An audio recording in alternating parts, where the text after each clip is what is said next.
Coach, opening statement, then we'll go. Feeling pretty good right now as a football team, as a program.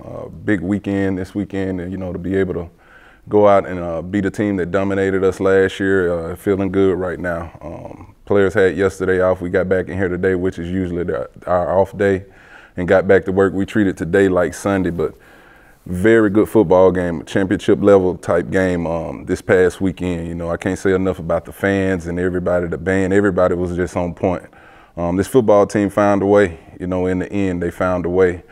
True Thompson goes through and makes a great move on their offensive line and forces a fumble, and Phillip Webb finds a way to get it in the end zone. I thought Herb Mulligan ran the ball well. Amari Matthews ran the ball well. Offensively, we got to fix the turnovers. We had 4 turnovers. 3 of those was on the quarterback. He knows he has to play better in order for us to be successful. But in the end, we just found a way. We didn't want that team to come in here and bully us. We know what the magnitude of a win in a game like that is. Big deal for the Eastern Conference right now for us to get that win. So we're feeling good, but we got to get ready for Bethune. It's their homecoming. We'll fly out of here this week, and just start preparing for them, putting a good scouting report together for this team we got this weekend. Question. Coach, no opposing teams have escaped the bet all year with the win. How much do you guys pride yourselves on that? Well, it's going off last year. We played so bad there. We played horrible in the vet last year, so this year it was a big emphasis. How we're not going to play well at home. And I told the guys half of those games that we didn't play well in last year was because our energy just wasn't there, and which is shocking to be in front of your home crowd and don't have that energy level. But this year they've been showing it, each and every time we get the opportunity to play in the vet. And we talk about guarding the yard, and that's what, that slogan came from, and that's what we're talking about. So they're doing a good job when we're playing in there. And then, like I said, for the fans coming in there, the fans in there, that energy level is up and everything. So it's a tough place to play right now for our opponents. You talked about how this past game was just very much championship-like out of your team. What was it about it that made it so championship-like, and what were some of the things from that game that you hope your team can continue to do in the We finished. We played 4 quarters of football, as a group, as a unit. And we did what we had to do in a game like that. When I'm playing I'm coaching in those type of games in that magnitude or that level of play, you got great athletes on both sides of the football. 2 well-recruited programs, 2 well-coached programs. You have to throw the stats out the door. You're just trying to find a way to, in the end, in 4 quarters, to come out with a win. You talk about some of the things that I took away. Our defense is elite. Our defense, that they can hit you and get you to the ground. Offensively, we can move the ball up and down the field on anybody. I think, we in the last 2 football games, we've only punted the ball 3 times. I didn't know that. In this past game, we only punted it once, and we got an All-American punter. So he's looking at me kind of side-eye right now because he's not getting those opportunities to punt. But, we got a great football game. You talk about the special teams and the things that Javancy Jones is doing over there. We lost that game last year because of special teams, and they really went out there and was just, laying the boom on some people out there. So I just taken away from that game, to beat a ranked FCS team, a team that won it all last year. It lets me know that we're doing things the right way and got a really good football team here. Coach, you talked about the defense and how those guys heard the noise in previous weeks from like Alabama and game and some other things. What did it in that moment to see them get those turnovers and take advantage of those scoring opportunities? What did it feel like for you as coach to see the defense really get the job done? To be honest, I wanted it for them. They took a lot of heat off that A&M game, and I told them in that team meeting after that game, man, we was up big. They were going to throw the ball around a little bit. And A&M is going to, that's a good football team too. But it was huge. I wanted that for them to see and know that they're a dominant unit. And if they play together, they can do things right. Surprisingly, they could have, shut it down. They had 3 explosive plays early in that game, 3 big throws by their quarterback. But they just kept going. They kept going, even when I remember Gerardo Beza missed that last field goal, and I hear a couple guys running on the field, we got you. We're going to take care of this. And then for them to go out there and, get those 2 turnovers late, that says it all for the defense, the defensive staff as well. And then what was funny, that last one they got, they was talking about, we was considering kneeling it, but, defense like, no, coach, let's go score. Let's make this thing convincing. So You know, they're playing well now, but we got good players over there. That D-line, Jeremiah Williams, I think he had 9, 10 tackles. You know, the linebackers played a great game. Reed Pulliam, Ashton Taylor, those dudes are flying around. Some guys stepped up in the secondary, playing a freshman at corner that came in and really did a great job, KJ Chisholm over there. So it's an elite group. When you look at Bethune-Cookman, obviously they have a very dynamic quarterback too, Mm-hmm. Cam Ransom. What's your initial thoughts? Yeah, quarterback run game is going to be the big emphasis this week with those guys. You know, they was in a dogfight with Valley. They've been right there. You know, they played Clark. Clark ended up finding a way to beat him, but we got to start the QB runs with this guy. Another football team in the offseason that's done a great job of recruiting. So they got some good athletes down there. And then, I mean, it's their homecoming. You know, we don't want to be in a situation, you know, we got 2 homecomings coming up in a row, but we want to make sure we win both. You know, that's how we're looking at it. We want to win both homecomings, and we kind of feel disrespected. You know, you don't host us for no homecoming, so we're going to get on the plane with a little chip on our shoulder and go down there and try to we will take care of business. Coach, coming off of ranked win to Bethune, you might not be having the best year. How do you make sure your guys stay level-headed, you know, despite anything? Yeah, great question. The word of the week, the first thing I talk about with the team today in the team meeting after this game was complacent. You know, let's not get complacent and understand the level of play that, you know, that's allowing us to look dominant. You know, and that's what we saw on Saturday night. You know, they get it. You know, the goal is December for this football team to staff everybody in the building, and that's the way they prepare. If you see us in practice, you know, they get after each other in practice. So they understand that, and I don't think, I know no matter who the opponent is, they're going to come out and play hard. Can you talk about the job that Terenzo has done? I think he said last week, previously to this job, he's kind of been more of an offensive guy, and then he comes in here, and, you know, really good job on defense this year. Can you talk about the job that he's done so far? He loves football, you know, and he's a guy that people don't realize he burns the candle at both ends. He's here early, he stays late to get it right, and he really takes it upon himself to get these guys in the best position possible in order to be successful. You know, schematically, he puts together a great plan. And then it also helps, you know, the guys around him. He got some great coaches around him. Coach Kylie James, Chris Orr doing a great job, Coach Devancy, all those guys. Coach Mario with the secondary doing a great job. But as a whole, they're doing a great job with the athletes they have. But he really loves the game. He's taking advantage of this opportunity to be a defensive coordinator for the first year.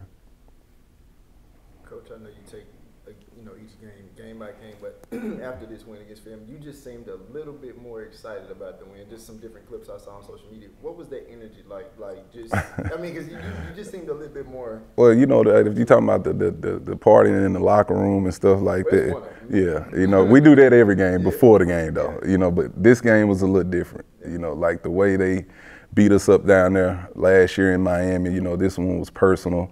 And then you talk about, you know, who recruited the best class, you know, and who has the best coaching staff, who got the best fans. They band didn't show up. You know what I mean? So we wanted to show, like, JSU is back. You know, we want to show people, like, we running the SWAC. And if you play us, whether we're on the road, you ask the question about playing in the vet, you know, you're going to have a football game to play. And that's the message we want to send out. And you do that in a game like that against FAMU. Coach, you said this was the first time. Well, this is the first time that you said your team has played all 4 quarters. How do you keep that momentum going? Practice. You know, that's what I told when the coaches this morning when we met. Like, we're not letting nothing changes. You know, whatever we were doing day one, we're going to continue to do that. If anything, we're going to push them a little harder. I told the team too. Also, I told them this. Like, we played a lot of football games up to this point, but we still have 5 on the schedule and 2 more in the postseason. That's 7 football games. So we still got a lot of football play this year. And when I painted that picture for them, they understand it now. You know, they get it, the coaches, the players, and everything. So, you know, they'll be ready to go. Anything else? I appreciate you. All right. We'll get Coach Quinn in here in a few minutes. Thank y'all.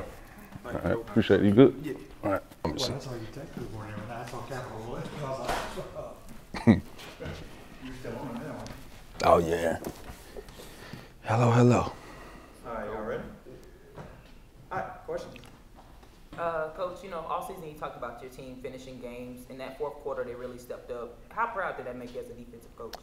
I was proud. I think, you know, like I told y'all last week, that it wasn't going to be that type of game.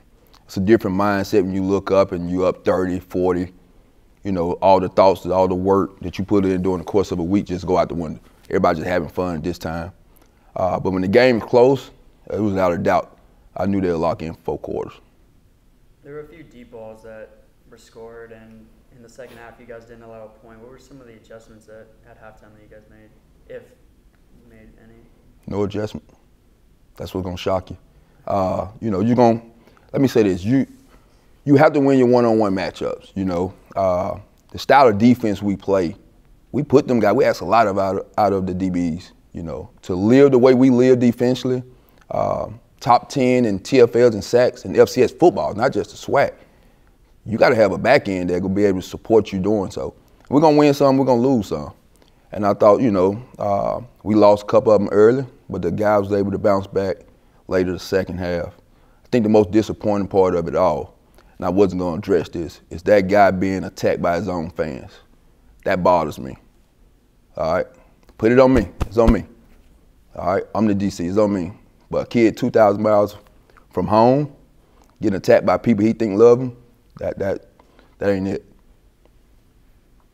Coach, how do you translate, you know, I asked Coach Taylor before, such a high win against FAMU to Bethune, who might not be having the best year. You know, how do you keep your players, you know, intact and engaged in going in that game? It was about my meeting this morning. They saw I was unpleased with the results of the last game. You know, this is a game we came in with the utmost confidence, and being able to spot them 14 points of just 2 vertical footballs, you know, you take that out and you look at the stats, it's a whole nother ball game. So they know where I'm at today. So today it wasn't no relaxing. So we got to attack the next game like we did last week. Coach, what are your concerns about Bethune? Quarterback run game. You know, they're gonna run the ball a lot with their quarterback. The quarterback is the leading rusher. So we got to stop this rushing attack by Bethune-Cookman. Would that be difficult to do? If you don't put no thought into it, you don't put no work in the course of the week, it will. But it's a task we up for. What's your thoughts on Darnell Diaz, special teams for Bethune-Cookman? I haven't looked at the special team. Oh, right. Are there certain areas on your defense that are really excelling at this point that you've seen so far? Linebackers. The linebackers riding around, they getting it. They striking blockers. They getting off blockers. They getting us lined up. You know, we knew coming into the season that the front was the strength. But the way them linebackers playing right now is awesome. What areas of improvement from the FAMU game have y'all been starting to work on or finna work on at practice for the Bethune game? Oh, man. The guys played with their hair on fire last week. I can't ask for more than that, but I'm going to see what I can get out of them. I'm going to demand a little bit more. I don't know if I get a little bit more. But just continue to pay attention to the little small details, the game plan, things of that nature. The rest of it take care of itself. Bethune has a tendency to use misdirection plays. How are you going to show your defense they discipline as an over pursuit? Whew. Man, that's day one teaching. If you want to hear my voice get a little loud, look at what you don't supposed to look at, be where you don't supposed to be. So I think it comes back to just a philosophy. You know, do your job when you're supposed to do it and how it's supposed to be done. And when you do that at a high rate, you know, misdirection shouldn't affect you. Okay. Well, Coach, considering how you shut out FAM in the second half, what's the mood of the team going forward now? Man, the next one. It's all about the next one. I had them fired up this morning. But it's about the next one. It's about the standard. It's about being the standard just all across the country as far as defense. You know, we want to be the standard. We want to set the standard, things of that nature. So we got more than the tank. Good. I go.